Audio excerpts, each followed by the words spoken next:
Ndagusuje wowe ubana natwe mu biganiro byacu bigiye bitandukanye nk'uko ibona hano ni Nyagatare ubwo twahinjiraga ubundi dukomeza tugana mu mujyi rwagati wa Nyagatare. Reka dutemberane rero karitsiye z'uno mujyi aho hashoboka, nkwereke aho twabashije kugera uburyo hameze, unarebe nkwibutse ko uno mujyi ari umujyi wunganira umujyi wa Kigali.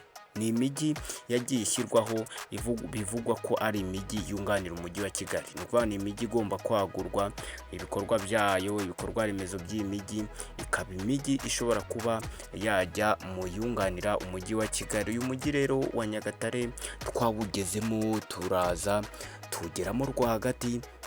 Reka nkwereke uburyo hateye. Ahangaha ni mu muhanda winjira mu mujyi mo rwagati. Aha rero twahise duhingukira bahita kwa Ngoga, ni mu bice by'aho bita kwa Ngoga. Mu mujyi rero twarakomeje turagenda tujya kureba gare y'uyu mujyi, niyo iyi ngiyi uri kureba. Gare rero cyangwa se aho amamodoka afatira abagenzi bajya mu bice bitandukanye by'igihugu, nahangaha kabisa urahabona nuko hateye. Turahavuye ahangaha rero tugana hano hepfo gato. Aha hepfo hari isoko dore ni isoko rya Nyagatare, n'ubundi isoko riba ririmo ibintu byinshi bitandukanye. Ni n'isoko rinini, ugezemo imbere ni hanini. Twarakomeje dukomeza akaganda k'amabuye kamanuka muri iki gice cy'umujyi, n'ubundi tuvuye ruguru iyo turamanuka hepfo hano. Aha hepfo rero twageze tubona hoteli, iriya ni hoteli iyi ngiyi ureba, ni nayo isa nkaho ikomeza naho hepfo. Ngira ngo urahabona ahangaha hariho agapangu kameze ukuntu gasize uturange, nayo igera ahangaha. Turakomeza hepfo yaho hari university ihari ngo ni East African University, niyo university iri hano. Twarayirenze turongera dusubira mu muhanda wo hepfo umwe twaje dusa nkaho dutambikamo, twebwe turongera tuwusubiramo, dusubira inyuma dusa nkaho dusubiye aho twaje duturuka. Ahantu rero ni ahantu iyo hageze, iyo ugeze muri ibi bice biri imbere uhita utangira kubona ibice bimeze nk'ishyamba, ariko twaje gusanga urabibona hariya ni ibiti byinshi bizengurutse iki gice cyo hepfo cy'umujyi. Rwose ni ibiti bitsitse cyane.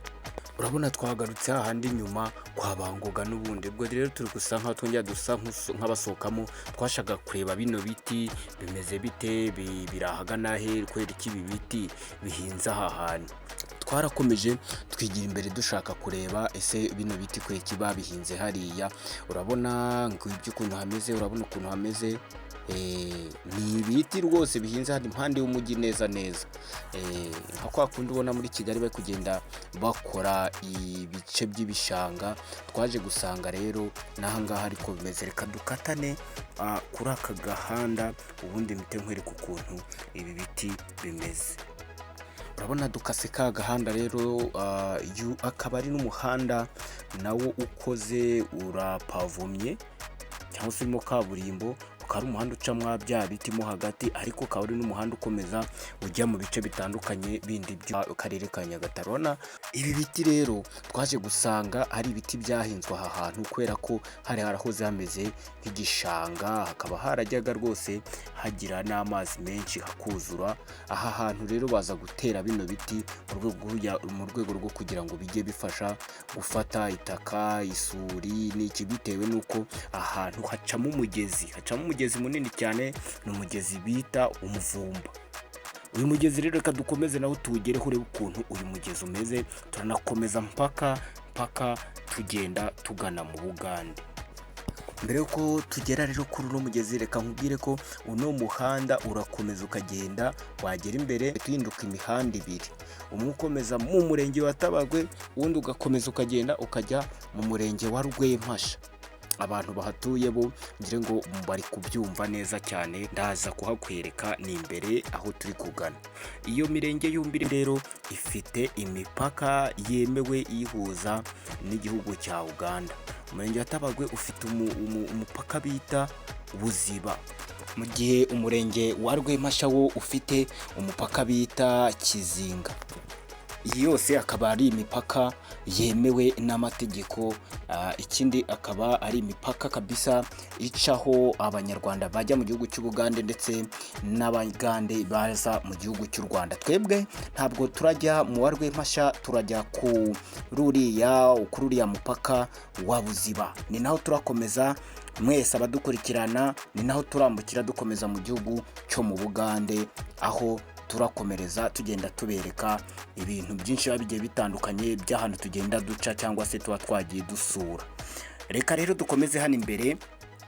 Urawubona, uyu ni wa mugezi nakubwiraga w'umuvumba. Uyu mugezi rero ni umugezi ufite amazi menshi cyane, ngira ngo urabibona ni ikiraro kabisa, ni ikiraro cyubatswe hano kuva na kera. Iki kiraro kikaba cyaranahahoze na mbere y'uko uyu muhanda bawupavumamo iyi kaburimbo.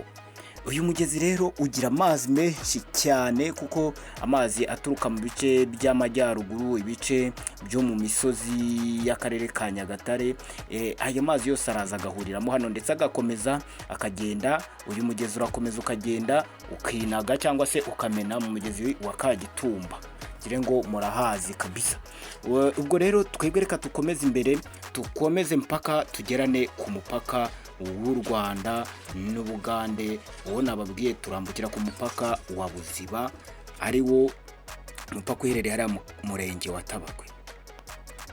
Iyo ukomeje aho imbere utangira kubona igishanga cyicaho, gica iruhande rwa wa mugezi nababwiraga. Iki gishanga rero ni igishanga kabisa bahingamo umuceri, gihinzemo umuceri mwinshi cyane kabisa, kikaba cyegereye uno mugezi. Ni igishanga rero nacyo gikomeza kigenda kikambukiranya kikinjira mu gihugu cy'Ubugande, nabo bagakomeza bihingira umuceri nk'uko nabo mu gihugu cy'u Rwanda nabo bahinga umuceri. Gusa aho ntabwo turagerayo twebwe kuko tugiye guhita dukomeza twambuka hano muri iki gishanga, dukomeze hakurya, tukomeze muri Tabagwe, tugende tugere ku mupaka w'igihugu cy'u Rwanda n'Ubugande. Bisa urabona ko ni ahantu hahingwa kabisa igihingwa cy'umuceri mu buryo ubona ko ari ubwa kinyamwuga. Ni ubwa kinyamwuga kabisa, kandi ni igishanga ubona ko kabisa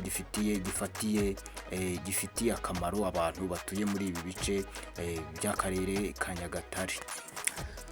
Ukomeje aha rero twebwe turahita twikatira ibumoso, aha n'undi hari umuhanda upavomye. Uyu wo hirya hari hahagaze iriya mashini, ntabwo ariwo turacamo, uriya barimo barawukora nawo. Akari wa muhanda nakubwira Rwempasha ukagenda ukagera kwa mupaka wa Kizinga uba hariya mu murenge wa Rwempasha. Murakoze cyane kubana natwe rero, ntucikwe n'ikiganiro gikurikiraho, aho turakomeza urugendo rwacu mpaka muri Uganda.